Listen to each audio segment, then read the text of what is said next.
C এর পর যদি ই আই অয় থাকে তবে সি এর উচ্চারণ দন্ত্য হবে। যেমন C E double L cell, C I T Y city, C Y B E R cyber. এখানে লক্ষণীয় যে প্রতিটি শব্দেই সি এর পর ই আই এবং অয় আছে। যেমন cell, city, cyber. E I Y C এর পর থাকার কারণে সি এর উচ্চারণ স হয়েছে।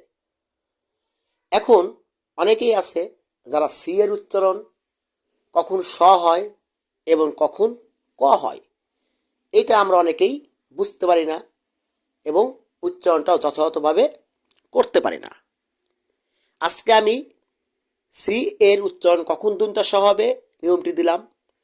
আগামী ক্লাসে অবশ্যই সি এর উচ্চারণ কখন ক হয় সেটা আমি দেব।